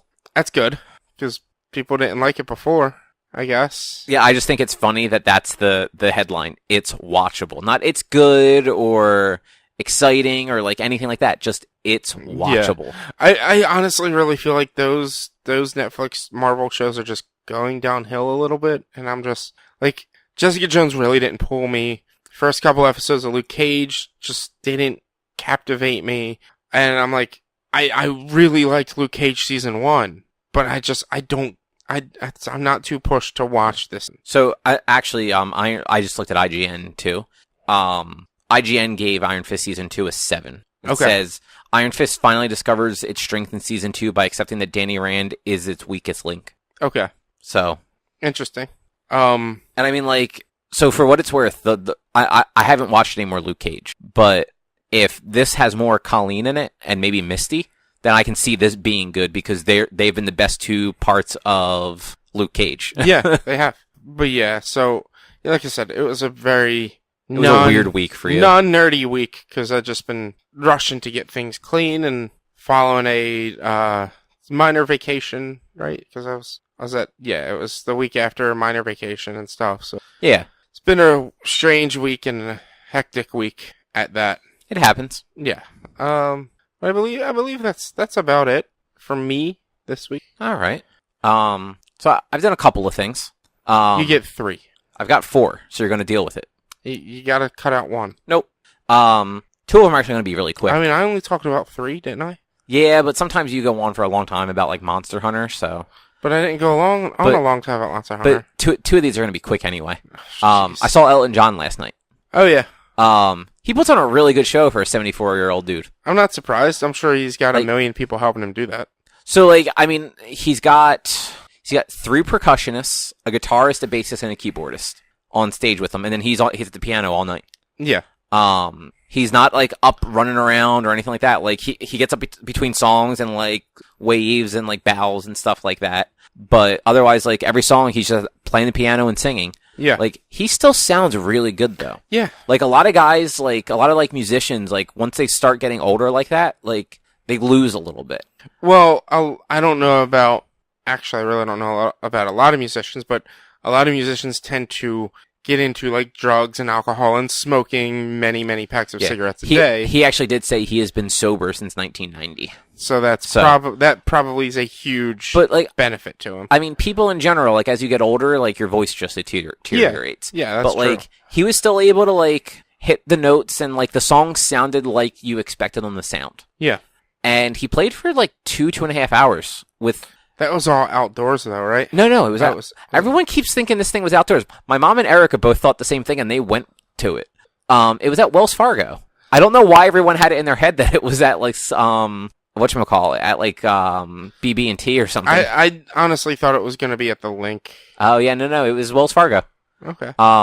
Which, I mean, like, you had no reason to know that. But you were just the third person who has mentioned that it was outside. And the thing is, like, it would have made sense for it to be able to be at the Link because the Eagles played Thursday and they don't play again till Sunday. So there's plenty of time for them to have set up after the game and break down before the game. Honestly, though, like, outdoor concerts don't sound good. No, they don't. Like, stuff at Citizens Bank and the Link, they're not good. No. Does Link Financial even really do concerts? Oh, yeah, they do all the concerts. Citizens Bank doesn't do any concerts. So the only 2 concerts I've been to at stadiums like that have been at Citizens Bank. Really? Yeah. I saw Roger Waters during the Wall Tour, and I saw Bruce Springsteen. It's not often that... The thing is, they can't really get away with doing concerts at a baseball stadium. Because they're playing so much. Well, like, they have to find... Well... It's not even that. It's more, like... It depends on where they play on the field. They cannot touch the diamond. Yeah. Mostly because the pitcher's messed. If that gets messed up at all, a lot of regulations go into putting that back together, and a lot of money goes into it. Yeah, so have you ever been to a concert at Citizens Bank Park? No. So what usually happens is the stage goes at center field. Okay. The outfield and part of the infield becomes like your standing room. Okay. Basically up to like second base or so. Okay. And then you have the infield tends to be like roped off, and that's where a lot of like the tech crew and stuff is. Yeah. So like that's where all the scaffolding be with like the spotlights and all. So this way, like only people from like the organization can get in there anyway. And they go through a lot of stuff. Like people aren't even walking on the grass. They actually have stuff like slightly elevated so that only certain parts of the field are getting like touched by anything. Yeah. And everyone is like on these things to get over there. Yeah. Like they know what they're doing, but a lot of it comes down to scheduling. Like baseball teams play 3 to 4 games in a row. If they're playing home for 3 or 4 nights, the concerts just might not be able to fall. They play 162 games in a year. So, yeah. So it's usually like All-Star break's a big time for that stuff. Because like the teams aren't usually playing at home. Yeah. And like just long stints of away games they'll try and schedule them for. And just post. Yeah. But by the time postseason, unless the team doesn't make playoffs, like you're usually not doing outdoor concerts anymore anyway. Yeah. But he played at Lincoln Financial, and he started about 8:05, finished up a little after 11. Okay. Took 2 very short breaks. Okay. Maybe 5 minutes. It was basically enough time that he walked off stage, changed his shirt and jacket, and then came back out. Probably had a drink. He had water up on stage with him the whole time, so yeah. I mean, I wouldn't be surprised if like he used the bathroom, got like some more water or something like that, but was not gone as long as concerts of far younger people. That's like my parents when they went to Vegas a few years back, they saw Meatloaf. And they said between every song there was a 5 to 6 minute break where like he would go on stage, he would tell a tale, he would sing a song, and then he would run off stage. And there was like a break between every song because he pretty much had to get oxygen pumped right into him to get his breath back, to get a drink, to change his sweaty shirt, and then to come out on stage and get ready to say the next tale before he sang another song. Wow. Yeah. And it was a Vegas show, so it runs all the time. So Yeah. I'm sure it's just like that's just how they do it now, but Yeah. it's still, yeah. Like these older artists, it takes a lot out of them to do this. But like Springsteen, when we saw him a couple years ago, he played like 2.5, 3 hours straight. Like he took like the encore break and he was off stage for 2 minutes and then came back out. But yeah, it was a really good show. And we had good seats too. Like we were in section 109. Okay. So like we were about as straight on as you could be from the stage, and we were high enough up that like there was nobody's head was blocking us at all. Nice. Yeah, it was cool. Cool. And it looked like it was sold out. I know he's playing again tonight too. Yeah, I mean it would make sense that he was sold out. It's his farewell tour. Yeah. Like he didn't spend a lot of time talking, but like he stopped and like talked a couple of times. And one of the times he's like, yeah, this like I'm retiring. Like it's not that I don't want to do this anymore, but like I'm gonna be 75 when this tour ends. Yeah. I want to spend time with my family. Yeah. Because like him and his husband adopted like 2 younger children like Yeah. in recent years, so like makes sense. Yeah. Like being off for months at a time, like touring the world, like makes it rough to like spend time with your small children when you're already kind of getting up there in age. Yeah. That's going to be interesting for them to be raised, these kids to be raised. Yeah. But other than that, Always Sunny in Philadelphia came back. Okay. The season premiere was called Make Patties Great Again. Oh, God. And it had Mindy Kaling Okay. as basically to replace Dennis. Okay. Because Dennis left last season. He found out that he had a baby during a layover in like Minnesota. And at the last episode, he decided to go like have a family. Yeah. And he just leaves, and that's how the season ends. But like this one opens up with like Mindy Kaling is like the ringleader now, but she's actually smart. She's not just like the shitty person that they all are. And like what she's doing is working to make their bar actually like come back. And like all of the gang is doing better. But then Mac misinterprets something, and he ends up buying one of those lifelike sex dolls. Oh, God. The male version. Oh, Jesus. But literally has it designed to look just like Dennis. I forget exactly what the misinterpretation was, but yeah, like that. So the whole time they have this sex doll with them everywhere. And everyone is just degrading into what they were like before because Dennis always put them down. Because every time they look at the doll, they imagine what Dennis would be saying in that situation. And like Mac, actually, you've seen enough to know the characters. So remember the season where Mac got fat? Yeah, Fat Mac. This season he got fucking ripped. Yeah. And it's really funny because nobody cares. He is so excited for it and nobody cares. And then as soon as Dennis comes back, Dennis looks at him and goes, "Did you put on weight?" Because at the end, like, I mean, spoilers, like everyone, it's been all over the internet already. Like the episode ends with like Dennis back. Okay. And he just shows up. Like there's no explanation for why he's back. He's just there all of a sudden. And he says a bunch of horrible stuff to people. Mindy Kaling leaves because he's a dick to her. And it just kind of goes back to like the old formula. Okay. But at one point, that sex doll, apparently Mac, Charlie, and Frank had an orgy with it after they got very drunk. Okay. And there's this just like horrendous scene, not even horrendous, it's actually really funny, where like they're all standing in the bar and Mindy Kaling's like, "You guys got drunk, this happened, and then the 3 of you all fucked the doll." And like they're looking at her, they're like, "How did you know that?" She's like, "It's you guys. It's obvious that's what happened." Jesus Christ. But like that's preceded by Frank and Charlie come in literally playing the sex doll's asshole like a trumpet. Like Charlie is literally blowing into its ass and it's making trumpet sounds. That sounds about right. Yeah.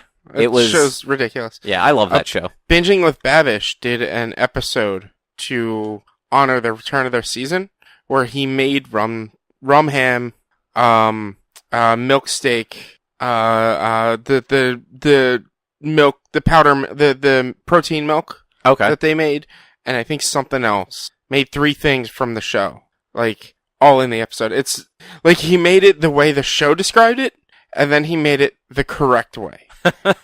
And so for instance, like the rum ham, he was like, all right, so what we're going to do is we're going to make a good rum ham and then the rum ham in the show. But to make the rum ham in the show, I don't want to ruin an entire ham. So cuts off a ham steak, puts it in rum, puts it in the fridge. Now here's how you make real rum ham, and actually like scores it and does all the things, and then like eats the rum ham that he cooked, like the legit one. Yeah. It's like, this is amazing. Goes to eat Always Sunny rum ham and vomits. Like, Jesus. it was just that bad. But yeah, and I forgot, Charlie and the waitress are finally together. Finally. Only that doesn't last till the end of the episode because she cheats on Charlie with the dentist sex doll. Well, I mean, I guess, like... To the point where Charlie gets into a fist fight with the sex doll. I hate that show. It's so amazing. It's the best. It's amazing. I love that show. I also, Erica and I went to see The Nun. Okay. Which, have you seen any of those Conjuring movies? Or like the Annabelle movies, or any of those movies that's in that like shared like weird universe? No. So I liked the two Conjurings. The first Conjuring, better than the second one, but the second one was still interesting. And both of those are actually based on actual like people. Like obviously like the events are exaggerated to be more supernatural. Yeah. And like the events of the second movie are actually 90% confirmed to have been made up. Like, that the people claiming to be possessed and all were actually faking it, because it was little girls in London in, like, the 70s. Okay. But the two people that are doing the investigations in both of the Conjuring movies are Lorraine and I forget the husband's name, the Warrens. Like, they were actual real famous paranormal investigators in the 70s. Okay. Lorraine is still alive. The husband passed away a few years ago. Okay. And then the movie Annabelle is based on, like, an actual, like, supposedly possessed doll. That is not the basis for Chucky. There's another one that's the basis for Chucky. Okay. And like that doll was in the first Conjuring, and then they tell the story of like how that doll kind of like ended up with the Warrens. Yeah. And then the sequel to Annabelle was how the doll ended up being what it was. Yeah. And like Annabelle Creation, I actually thought was really cool. Like I liked that one a lot, and I liked the first Conjuring a lot. The Nun, if it was not supposed to be what it was, it would have been an interesting. It takes place in like the 1950s. Okay.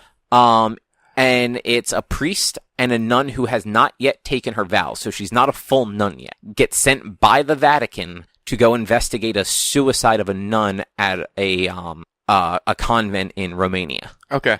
And like that could be really cool. Like even just like having like a vague supernatural thing about it. But knowing that it was supposed to be about this weird nun character that they had shown you in The Conjuring 2 that was super creepy in The Conjuring 2. Like every time you saw her in that movie, it's like, what the fuck is this? Yeah. Because it was kind of unexpected when you first see her. Yeah. But then in this one, it was just, I don't know, there wasn't enough of that to the point where like the guy next to me in the movie theater fell asleep. Like he was snoring and his girlfriend had to wake him up. Huh. Twice. Wow. And like, yeah, like it was really slow, and some of the stuff that happened in it was interesting, but not like interesting in like the scary movie, like you want to jump kind of way. That it was kind of a letdown. That sucks. I mean, Yeah. I know there's like a huge following for those Conjuring movies. I've never gotten into them. I was never big into horror, like that stuff. Like, if I'm gonna watch it, I need somebody there to watch it with me. Otherwise, I'm just gonna freak myself out too much. Yeah. And I've never had somebody there to watch it with me because I'm a lonely person. But yeah, I do want to check them out, but it sucks that like a movie series that had such a big following just isn't doing that great now, I guess. Yeah. So like, I mean, like The Conjuring 2 wasn't bad. It just wasn't as good as the first one. Yeah. But I think that's just because the first one was actually a little more unexpected. Yeah. Like, you didn't expect the first one to end up actually being as good as it was. Yeah. So like the second one is actually still a good horror movie for what it's worth. And like the first Annabelle was iffy. Like I didn't care for it that much, but after seeing Annabelle Creation, that movie kind of like jumped up a little bit in my opinion, because Annabelle Creation actually like ends and leads into the first movie, and you're just like, oh shit, that's okay. This stuff all just tied together. Okay. That's kind of cool. Yeah. And, like, they did that with The Nun. Like, they actually bookended The Nun with scenes of the Warrens, like, talking about, like, this phenomena with this nun thing. And then it literally ends with a scene from the first Conjuring movie. Okay. Of them, dealing with a man that was possessed. Okay. And it turns out, like, that man was a character that had shown up in the nun at one point. And this is like 20 years later, he's like suffering from possession. Okay. So it's like that weird, like he was in the wrong place at the wrong time and got possessed 20 years later because of it. Yeah. But like, it's just, I feel like this movie would have been good if it wasn't tied to that universe. Cause like you wouldn't have had any expectations for it.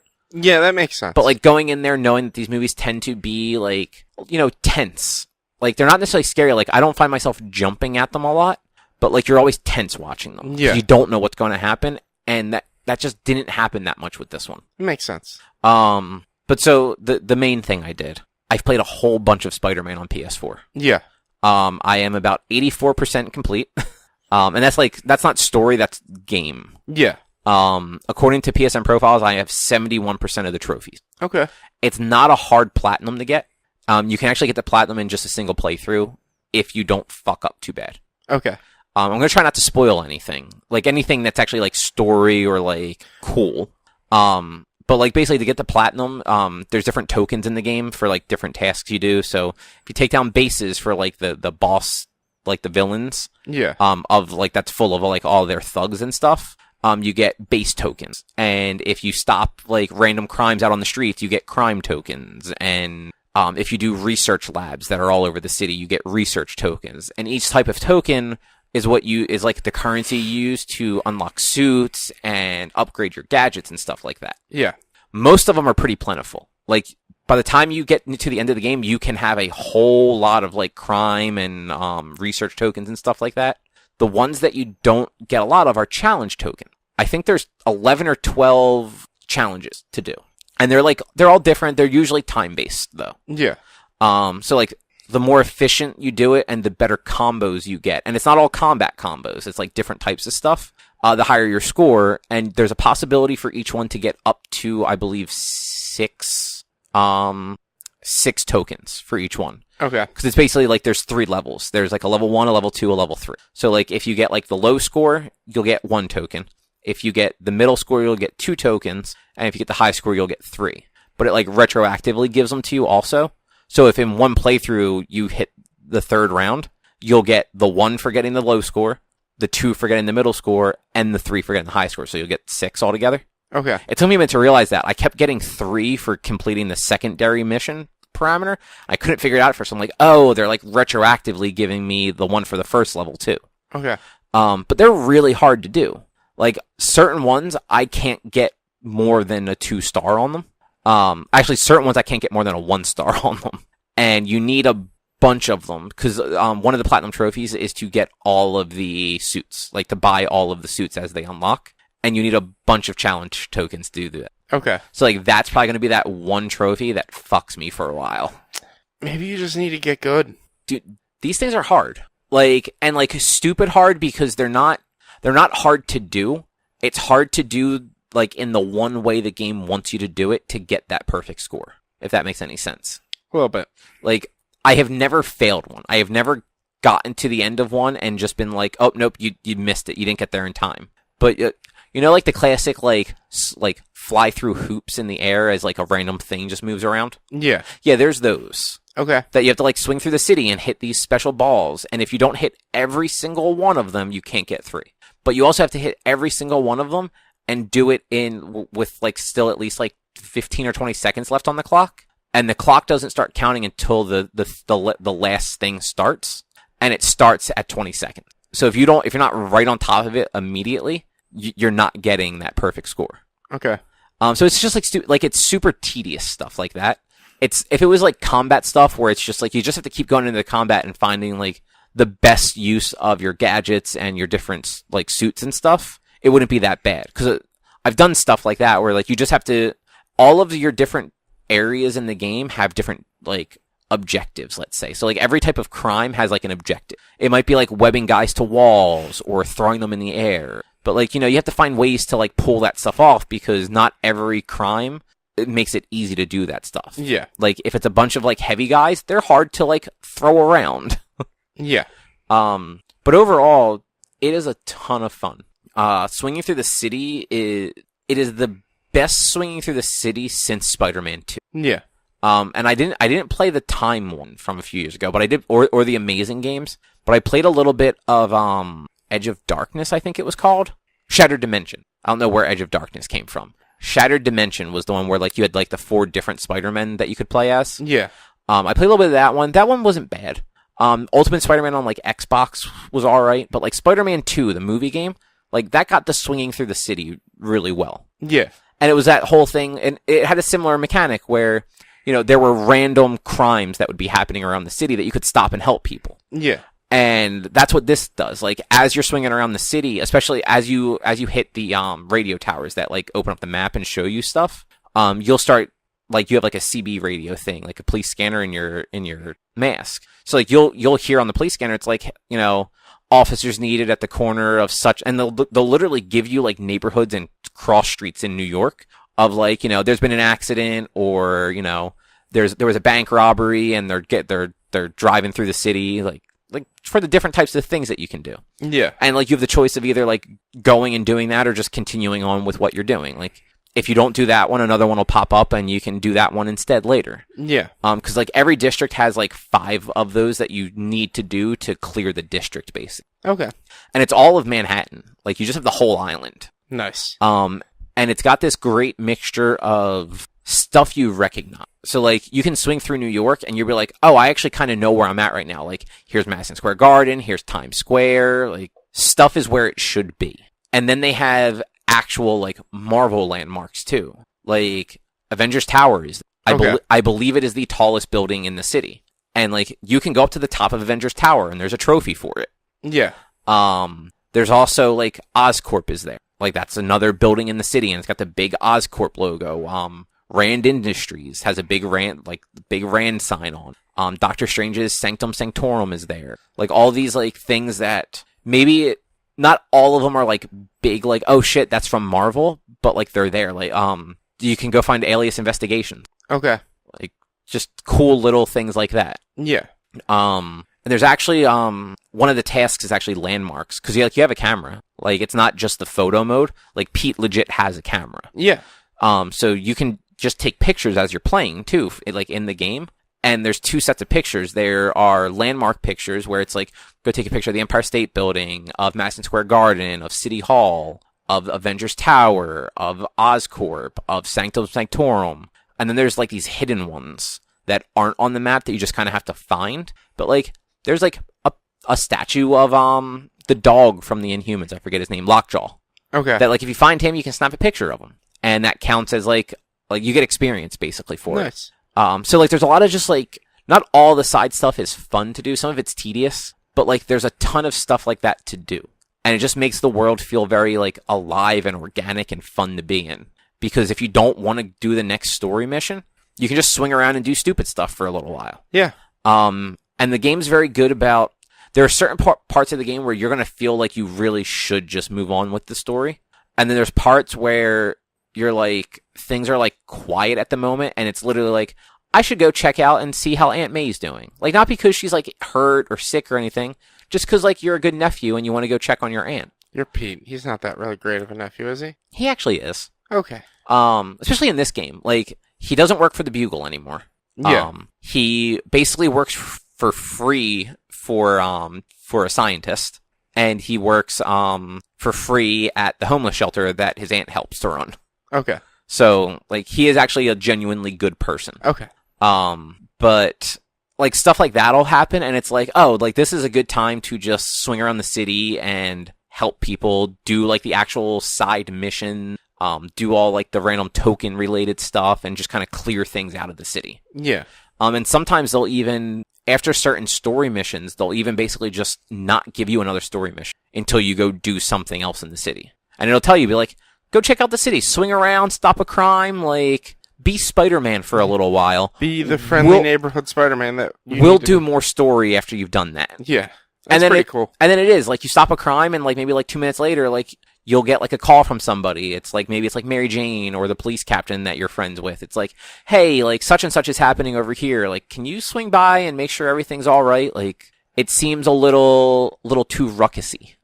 Yeah, that's pretty neat. Yeah, and so the story, it's a very comic book story. And not in, like, the stupid, like, Dr. Octopus is going to be Superior Spider-Man again because he's in a clone of Pete's body. Yeah. In the everything kind of carries together. So you start out with a villain, and that villain leads kind of to another villain. And then like you wrap that stuff up and you're like, okay, cool, so the story's coming to a close. But then that kind of escalates to something else, and it just kind of like rolls together exactly how a comic book would do. Yeah. And it feels organic. Like it feels like that's how that story should be told. It shouldn't just be like, all right, X is your villain for the game. You're just trying to stop this villain. It's like, oh no, the villain from Act 1, not necessarily the villain in Act 2 and 3. Yeah, that's cool. That's pretty sweet. I really want to get it. It looks awesome. I've seen plenty of pictures of it. I don't have the time or the money to get it right now to play it. Yeah, I mean, I played a lot. I think I played for 11 or 12 hours on Saturday. Yeah, like, even, like, the game came out, what? Friday. So, say I would have gotten it Friday, I might have been able to play for about 4 hours. Like, I wouldn't have been able to put a lot of time into it at all this past week. I played a lot. I'm probably between 20 and 30 hours right now. Yeah.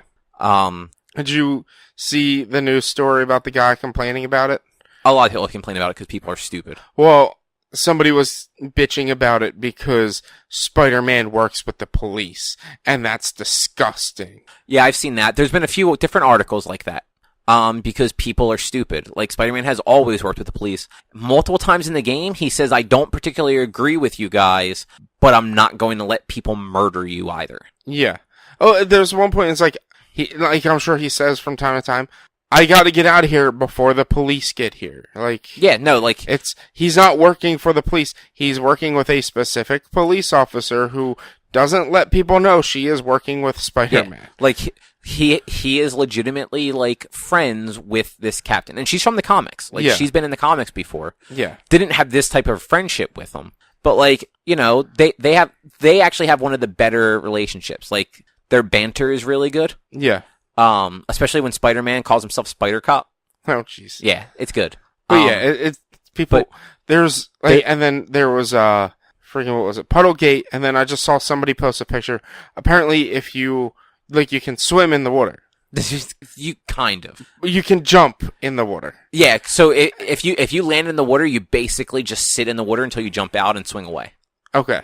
So somebody was jumping further out into the water and jumped onto a boat and looked at the people's faces, and they were all pixelated and like more so looks like GoldenEye 64 faces than actual current gen faces. I'm like, you're not supposed to get to that. Like, that's the whole thing. That is there as like a set piece that, like, you can zoom in and stuff, like, with the camera, and there's a few other things that you get where, like, you can zoom out places to, like, look at things. Yeah. That, like, yeah, totally. Like, if you happen to be in the right spot and zoom out, you're going to see a boat, and you're going to see people actually on the boat, and that's going to be like, okay, that's really cool. But yeah, if you just force your way out into an area that you're not supposed to fucking be as Spider-Man, yeah, like, yeah, they're not going to spend the time to render them fully. That would be stupid. You're not supposed to be there. That's why they're not fully rendered. But somebody was like, this is so dumb, this game is so glitchy, it's terrible. I'm like, no, you're just not supposed to be on that boat. So, the game is a little buggy.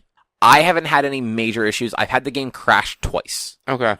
Luckily, this game checkpoints really, really well. Even, like, in the middle of missions, like, if you fail something, like, there's some stealth missions that are a little, they're not hard, but they're just one of those things where, like, you make the wrong move once and you realize it was the wrong move, but you're fucked at that point and you just have to, like, you have to just let yourself get caught and do it over. Yeah. But, like, they checkpoint you so well that it's not like you have to do the whole thing over. They basically checkpoint you every time you hit, like, a yellow marker. Okay. So, like, that helps. And the game has been like that when it's crashed, too. Like, anytime you do something, it basically auto-saves. So I have never lost any actual, like, progress or anything, like, useful that I have done when the game has crashed. Yeah. But I have heard, like, a couple other people, like, with game crash issues, with the game, like, freezing up after something, like, after a mission, or, like, a mission not completing correctly, which I've had stuff like that kind of happen where, like, the mission wouldn't actually finish. So, like, I just basically swung away and swung back, and that made it, like, finish. Okay. Or, like, a mission wouldn't kick off for some reason. So, like, I kind of, like, left the area, came back, and it would start for me. And they were never main story missions. They were always, like, the side things, like the crime stuff or whatever. Yeah.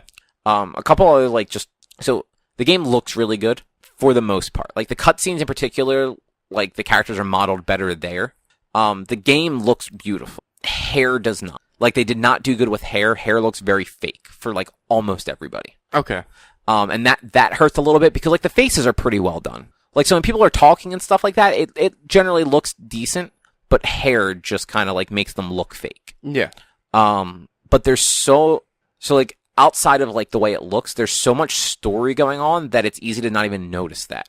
Because, like, anytime you go to a certain places, there's always, like, audio logs to listen to. And not, like, really shitty ones. Like, ones that actually expand on the story and, like, make you realize why certain things are happening. And there's also, like, so there's a J. Jonah Jameson podcast. Okay. It comes on all the time.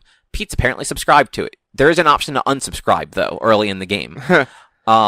It's basically him ranting about hating Spider-Man and how Spider-Man makes everything bad. Makes sense. But every episode is maybe 30 seconds or so, a minute at most, of him, like, ranting, but it's always topical to something you have recently done. Whether it's a side mission or a main story quest or anything like that. So that's actually really cool. Yeah.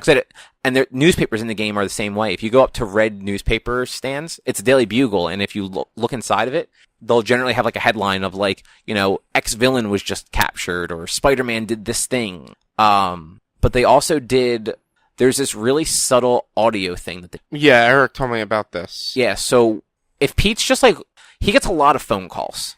Whether it's like Aunt May, people he works for, villains occasionally. Yeah. Like, he's on the phone a lot. If you're just like walking around or like standing on a rooftop, he's just talking normal. If you're fighting or you're web swinging really hard, like he will start to sound winded. Yeah. And it will transition. Like if you're talking and you're just walking on a roof and then you start swinging or get into a fight, it will transition from him sounding normal to him sounding slightly winded. Yeah. And like, it's not the first game to do that, but it's such this like small little detail that's so cool. Because like that's what you would expect. Like you didn't get that in Batman because Batman didn't really talk. Yeah. Like he beat guys up and then occasionally Alfred would ask him some questions. Yeah. But like Pete talks a lot. He's always talking to somebody because he's Spider-Man. Yeah. So like it works. Yeah, it's really cool that they put like that much attention to detail when it comes to it. But I mean like the combat is very Arkham-y.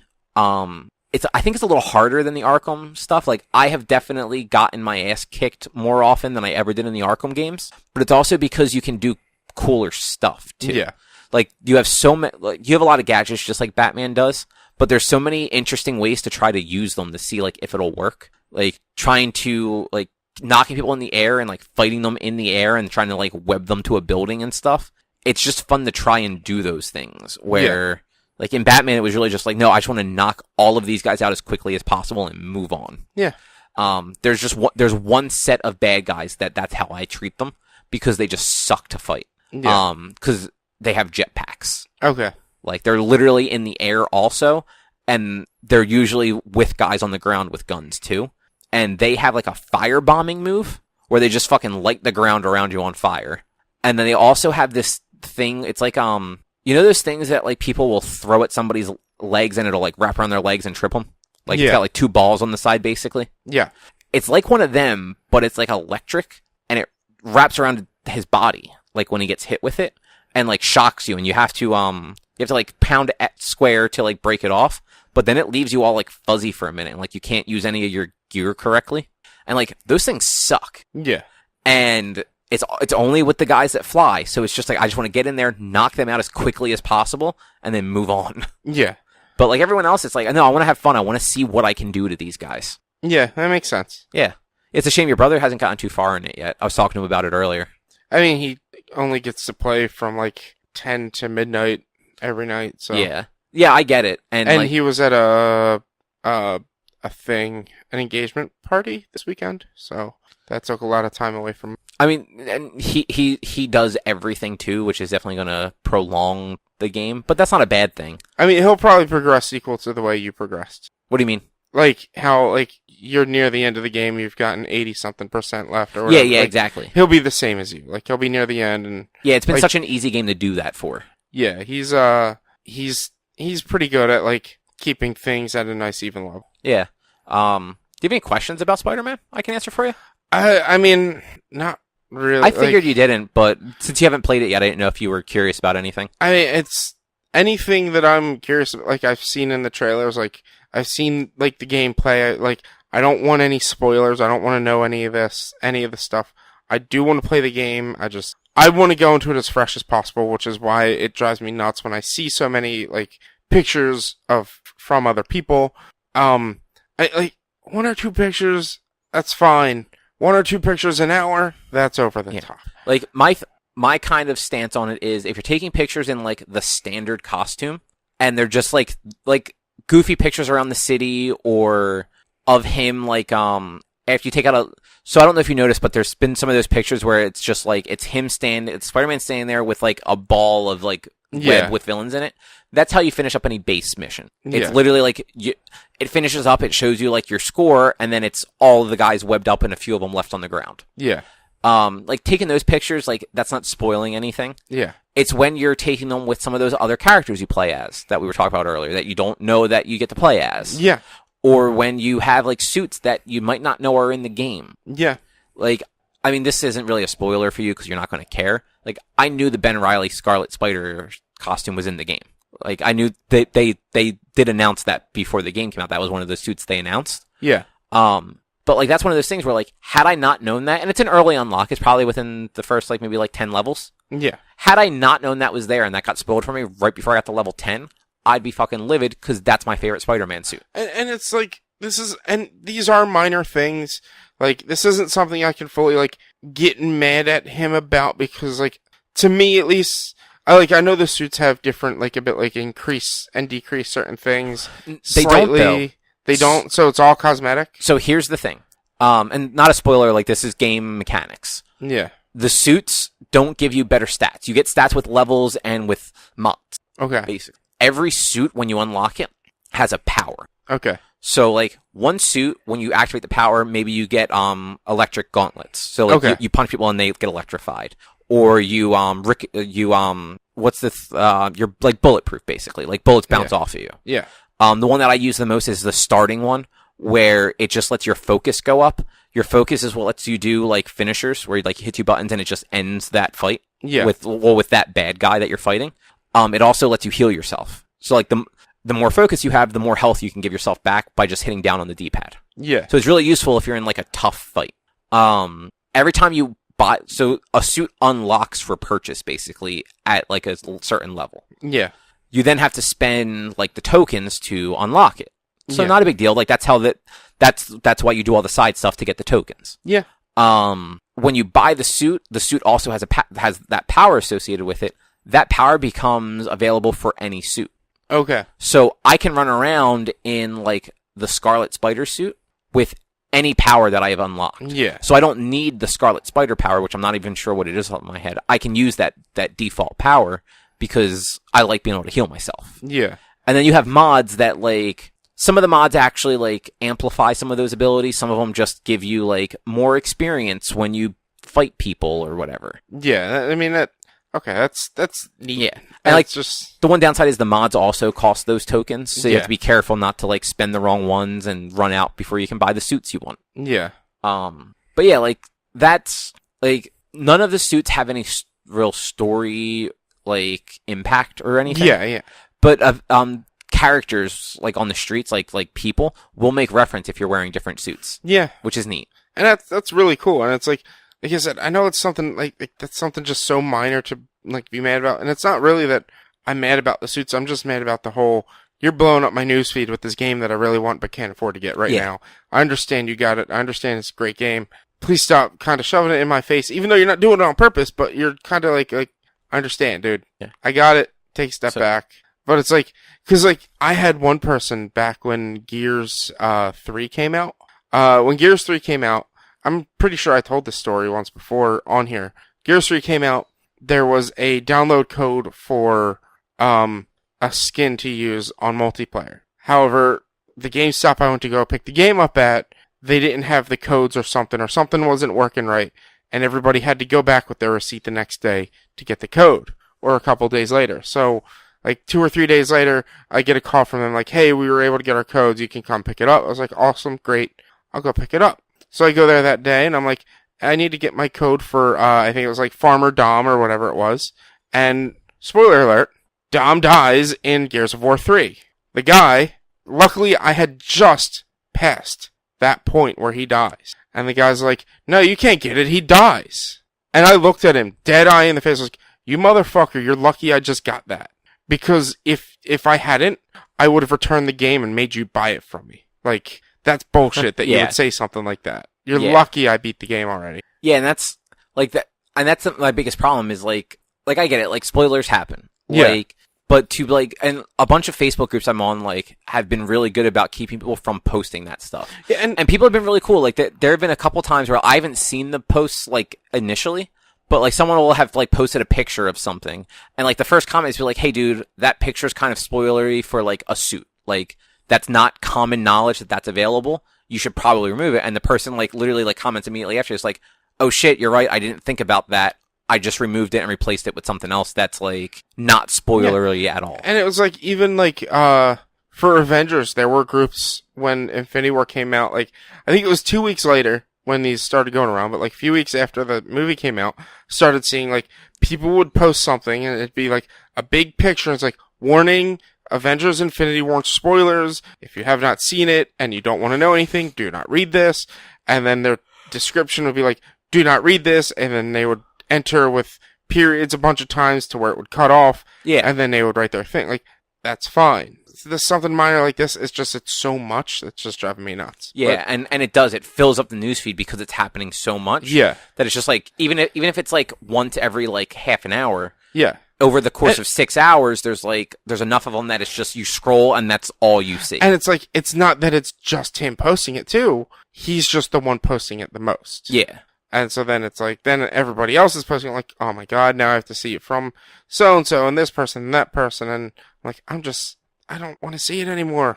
It's driving me nuts. But, I mean, when you do get a chance to play it, like, you will probably enjoy it. Yeah. I don't see why you wouldn't. Yeah, I know I definitely will. Like, it's a fun story, and if you enjoyed the Arkham combat at all, like, it's close enough to that with... They changed it up enough to fit Spider-Man better. Yeah. But it's still that very, like... Once you get the hang of the combat, like, you get the hang of the combat. Yeah. But yeah, I guess that's probably it. That sounds about a show. So yeah, thanks for listening. If you want to find more of our stuff, you can head over to www.one-quest.com. You can help us out by supporting us over at patreon.com/onequest. You can find our podcasts on all of your favorite podcast services like Stitcher, iTunes, Google Play Music, Spotify, iHeartRadio, or just about any podcast app you want to use.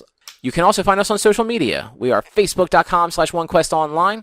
We're at @1_quest on Twitter and Instagram.